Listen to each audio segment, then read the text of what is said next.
नमस्कार दोस्तों, आपका कल्पना वाजपेयी यूट्यूब चैनल में स्वागत है। दोस्तों, आज बात करते हैं भगवान शंकर के प्रदोष व्रत के बारे में।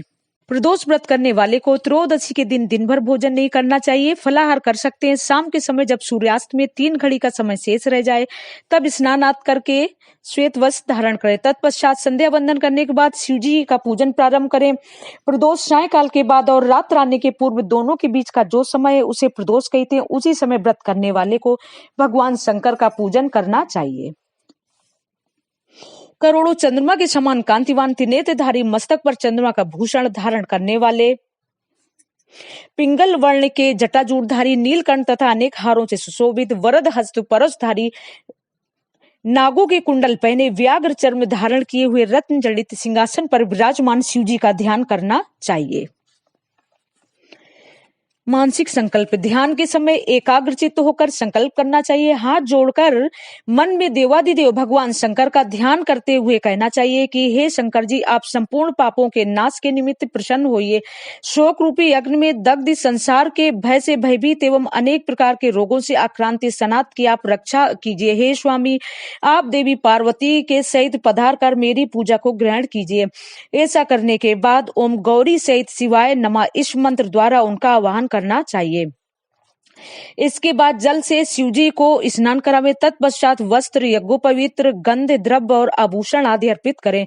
पुष्प में मंदार, कमल, कनेर, धतूरा और बेलपत्र चढ़ाना चाहिए। धूप दीप देकर खीर का नैवेद्य चढ़ावें अथवा शक्कर या गुड़ से युक्त मिष्ठान अर्पित करें। तत्पश्चात तांबूल आदि चढ़ाकर आरती करनी चाहिए। अंत में ओम नमः शिवाय मंत्र का 1000 बार जप करना चाहिए। पूजा की समाप्ति के बाद ब्राह्मण को भोजन कराकर यथाशक्ति दक्षिणा देनी चाहिए। व्रत की उद्यापन की विधि। प्रातः स्नानाधिकार से निवृत्त होकर रंगीन वस्त्रों से मंडप बनावे। फिर उस मंडप में शिव पार्वती की प्रतिमा स्थापित करके विधिवत पूजन करे। तदंतर शिव पार्वती के उद्देश्य से खीर से अग्नि में हवन करना चाहिए। हवन करते समय ओम उमा सहित शिवाय नमः मंत्र के 108 बार आहुति देनी चाहिए।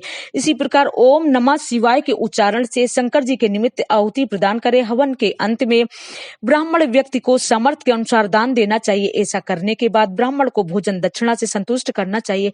व्रत पूर्ण हो ऐसा वाक्य ब्राह्मणों द्वारा कहलाना चाहिए। ब्राह्मणों की आज्ञा पाकर अपने बंधु बांधवों को साथ में लेकर मन में भगवान शंकर का स्मरण करते हुए व्रती को भोजन करना चाहिए। इस प्रकार उद्यापन करने से व्रती पुत्र पौत्र आदि संयुक्त होता है तथा आरोग्य लाभ करता है। इसके अतिरिक्त वह अपने शत्रुओं पर विजय प्राप्त करता है एवं संपूर्ण पापों से मुक्त हो जाता है। ऐसा स्कंद पुराण में कहा गया है। त्रयोदशी व्रत का महत्व। त्रयोदशी अर्थात प्रदोष व्रत करने वाला मनुष्य सदा सुखी रहता है। संपूर्ण पापों का नाश इस व्रत से हो जाता है। इस व्रत के करने से विधवा स्त्रियों का धर्म से ग्लानि होती है और सुहागन नारियों का सुहाग सदा अटल रहता है। बंदी कारागार से छूट जाता है। जो स्त्री पुरुष जिस कामना को लेकर इस व्रत को करते हैं उनकी सभी कामनाएं कैलाशपति शंकर पूरी करते हैं। सूत जी कहते हैं त्रयोदशी का व्रत करने वाले को 100 गौदान का फल प्राप्त होता है। इस व्रत को जो विधि विधान और तन मन धन से करता है उसके सभी दुख दूर होते हैं।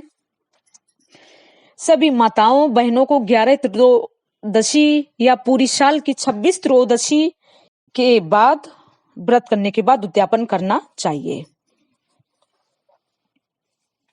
अब मैं आपको बुध त्रयोदशी बुध प्रदोष व्रत की कथा सुनाती हूँ। इस व्रत में दिन में केवल एक बार भोजन करना चाहिए। इसमें हरी वस्तुओं का प्रयोग किया जाना चाहिए। यह व्रत शंकर भगवान का व्रत है। शंकर जी की पूजा धूप बेल पत्र आदि से की जाती है। इस व्रत में हरी वस्तुओं का प्रयोग किया जाना जरूरी है। प्राचीन काल की कथा है। एक पुरुष का नया नया विवाह हुआ था। वह गौने के बाद दूसरी बार पत्नी को लिवाने के लिए अपनी ससुराल पहुंचा और उसने सास से कहा कि बुधवार के दिन ही पत्नी को लेकर अपने नगर जाएगा। उस पुरुष के सास ससुर ने साले सालियों ने उसको समझाया कि बुधवार को पत्नी को विदा कराकर ले जाना शुभ नहीं है, लेकिन वह पुरुष अपनी जिद से टस से मस नहीं हुआ। विवश होकर सास ससुर को अपने जमाता और पुत्री को भारी मन से विदा करना पड़ा। पति पत्नी बैलगाड़ी में चले जा रहे थे। नगर के बाहर निकलते ही पत्नी को प्यास लगी। पति लोटा लेकर पत्नी के लिए पानी लेने गया। पानी लेकर जब वह लौटा तो उसके क्रोध और आश्चर्य की सीमा ना रही, क्योंकि उसकी पत्नी किसी अन्य पुरुष के लाए लोटे में से पानी पीकर हंस हंस कर बतिया रही थी। क्रोध में आग बबूला होकर वह उस आदमी से झगड़ा करने लगा, मगर यह देखकर उसके आश्चर्य की सीमा ना रही कि उस पुरुष की शक्ल उस आदमी से हूबहू मिलती है। हम शक्ल आदमियों को झगड़ते हुए जब काफी देर हो गई तो वहां आने जाने वालों की भीड़ एकत्र हो गई। सिपाही भी आ गया। सिपाही ने स्त्री से पूछा कि इन दोनों में से कौन सा आदमी तेरा पति है, तो वह बेचारी असमंजस में पड़ गई, क्योंकि दोनों की शक्ल एक दूसरे से बिल्कुल मिलती थी। बीच राह में अपनी पत्नी को इस तरह लूटा देखकर उस पुरुष की आंखें भर आईं। वह शंकर भगवान से प्रार्थना करने लगा कि हे भगवान, आप मेरी और मेरी पत्नी की रक्षा करो। मुझसे बड़ी भूल हुई है जो मैं बुधवार को पत्नी को विदा करा लाया। भविष्य में ऐसा अपराध कदापि नहीं करूंगा। उसकी वह प्रार्थना जैसे ही पूरी हुई कि दूसरा पुरुष अंतर्ध्यान हो गया और वह पुरुष सकुशल अपनी पत्नी के साथ अपने घर पहुंच गया। उस दिन के बाद पति पत्नी नियम पूर्वक बुधवार प्रदोष व्रत रखने लगे। सब्सक्राइबर जी, अपना कीमती समय देने के लिए आपका बहुत बहुत धन्यवाद। ओम नमः शिवाय। हर हर महादेव। श्री शिवाय नमस्तुभ्यम।